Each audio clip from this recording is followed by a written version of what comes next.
Hi, I'm Shan Wu with a Undercolor of Law analysis of the big trial that started in New York of Sean Combs. That's the music and fashion mogul. Now, Sean, quote, Diddy Combs, has partied with all sorts of celebrity. He has friends ranging from the Kardashians, he dated Jennifer Lopez, but he's on trial for federal sex trafficking charges, and it's a trial in which basically his life is really at stake. And what is at stake for him? Really, I say his life because everything. The charges carry very heavy penalties if he's convicted. For the racketeering conspiracy and sex trafficking by force, there's life imprisonment potentially, and even a mandatory minimum of 15 years for the sex trafficking by force. In addition to that, there are 2 counts of transportation to engage in prostitution. Those also carry maximum sentences of perhaps 10 years apiece. If he's convicted, he could be 70 years old by the time he serves just the mandatory minimum. So any conviction for him is essentially a life sentence no matter what. So we're going to look at this from a point of view of the evidence, the strategy, the tactics involved. I look at this from a point of view of as a former prosecutor, of course, but also as a former sex crimes prosecutor. But first, let's remind you all, if you would do us the favor, to subscribe. Tell your friends to subscribe, because like what I'm going to do here, bringing my own experience into the legal analysis, that's what we do on the channel. We bring our own experiences, our legal skills, to curate and analyze the legal issues in the news for you. So please join us and support our efforts to bring you this kind of independent analysis where we can distinguish between opinion and news, and we aren't afraid of that distinction. So we look forward to continuing with you on this journey as we're growing together. He is being charged under the RICO statute. That's a racketeering statute. And actually, while we aren't as familiar with it being used in sex trafficking, it's been available for quite some time, well over a decade. It has been used that way. Most notably recently in the R. Kelly trial and conviction, and many other times as well. Now, we don't easily think of this as the typical organized crime use when it's an individual, right? We think of RICO statutes being used for like a drug cartel or an actual cartel we can recognize that is being used to traffic people into servitude, sex servitude, physical servitude, and they're making money from it. A little less obvious or intuitive how it works when it's a individual like Combs who isn't heading a cartel. But is he or isn't he? Perhaps not a cartel. RICO is, after all, simply a criminal enterprise, i.e. a business where he uses his business, his fame, his employees, to do the business of doing the alleged sex trafficking.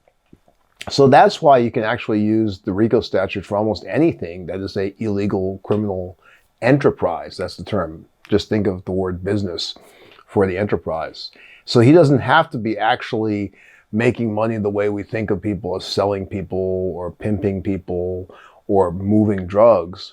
It's enough that he's doing a criminal business, and of course he's using his fame, his power, even his employees allegedly, to do that.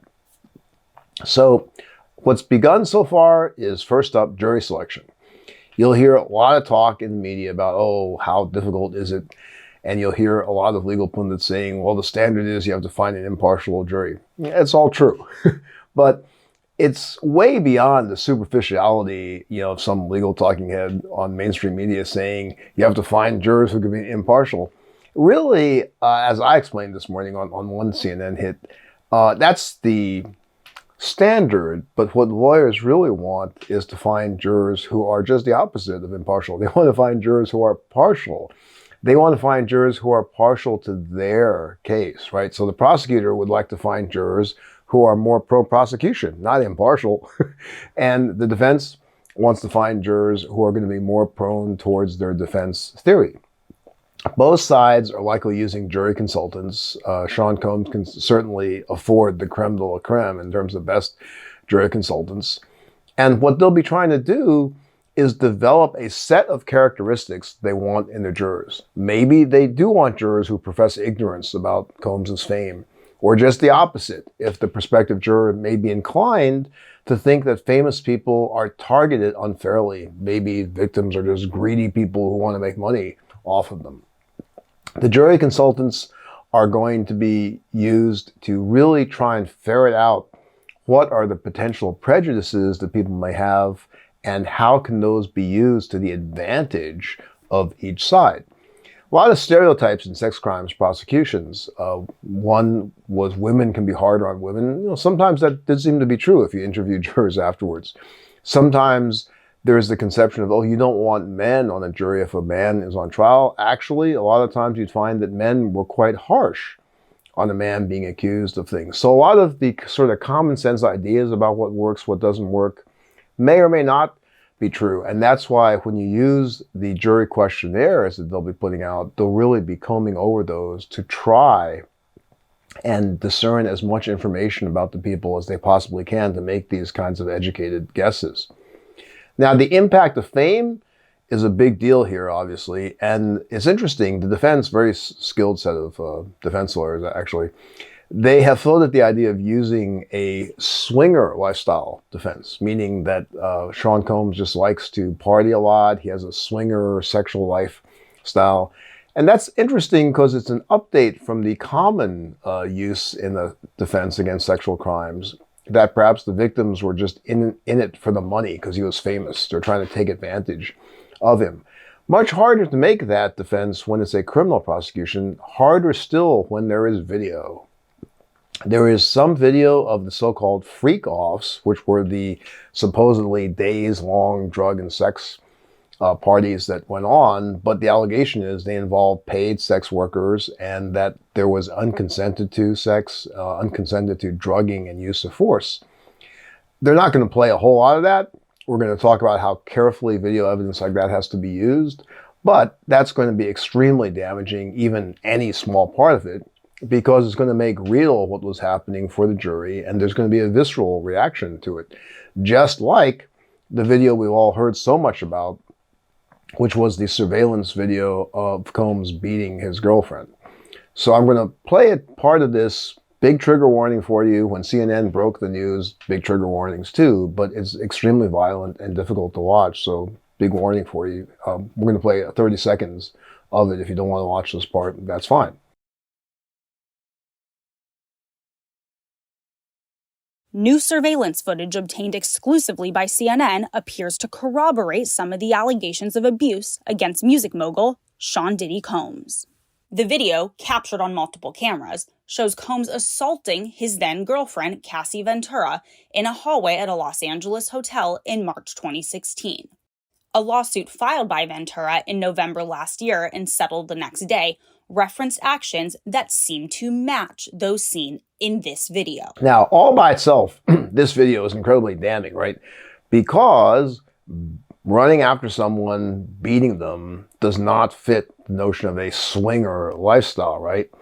Nor is that what people who like to hang around the rich and famous want to be around them for. They don't want to get beaten by them. They want to be presumably, hanging out, partying, having a good time, maybe making up things to get money from them, such as a fake civil lawsuit. But this is not a civil lawsuit. It's a criminal case. So those sorts of notions are not going to be very easy for Combs' defense team to use.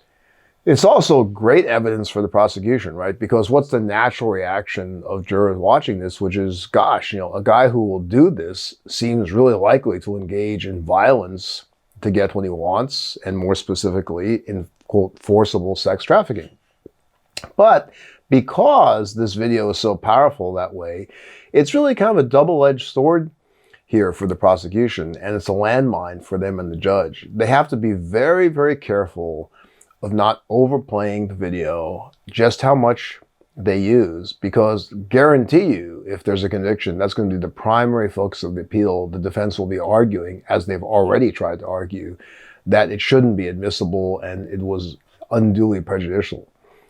Now, that's an important point to remember. You notice I used the word unduly, and the judge here has already ruled that it is admissible, and the judge specifically said the defense can't show the footage as inadmissible There's no unfair prejudice to Mr. Combs. That's really the key part. Is it unfair or isn't it?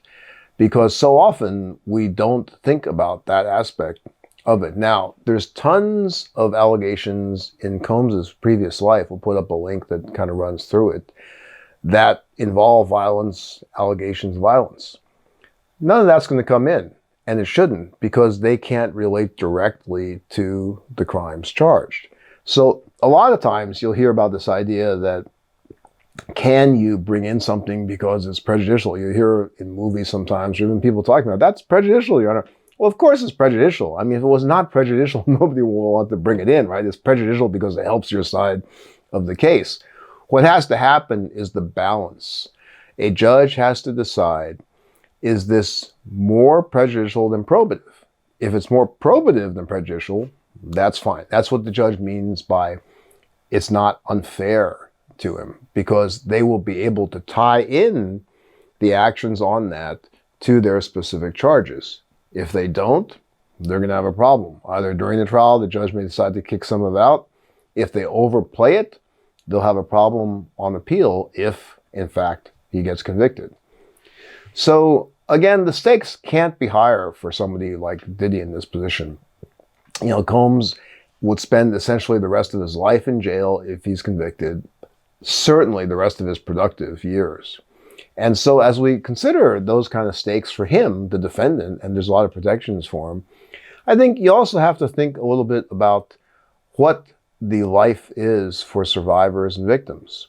And there's a lot of times when they may survive an attack, may survive abuse, but they often don't thrive or survive in the end. We'll put up this particular headline and image. Now, we don't know what relation there was to her experiences from the allegations of her having been sex trafficked as a young woman. But in my own experience, I've seen the continuing effect on so many survivors and victims who suffer all their lives from the consequences of this. So when we consider the potential punishment of Sean Combs, if he's convicted after a fair trial proving his guilt beyond a reasonable doubt, on balance, you got to think about the often life sentence imposed upon the victims of crimes. So that's it for now. We will keep an eye on this story. And thanks again for replies and comments. Keep them coming. I enjoy seeing them and try to reply when I can. Follow me on Blue Sky. Let's talk there too. I'm Michael Popak, and I got some big news for our audience. Most of you know me as the co-founder of Midas Touch's Legal AF and the Legal AF YouTube channel, or as a 35-year national trial lawyer. Now, building on what we started together on Legal AF, I've launched a new law firm, the Popak Firm, dedicated to obtaining justice through compassionate and zealous legal representation. At the Popak Firm, we are focused on obtaining justice for those who have been injured or damaged by a life-altering event by securing the highest dollar recoveries. I've been tirelessly fighting for justice for the last 35 years, so my own law firm organically building on my Legal AF work just feels right. And I've handpicked a team of top-tier trial fighters and settlement experts throughout all 50 states known as big auto injury attorneys who have the know-how to beat heartless insurance companies, corporations, government entities, and their attorneys. Big Auto's attorneys working with my firm are rock stars in their respective states and collectively responsible for billions of dollars in recoveries.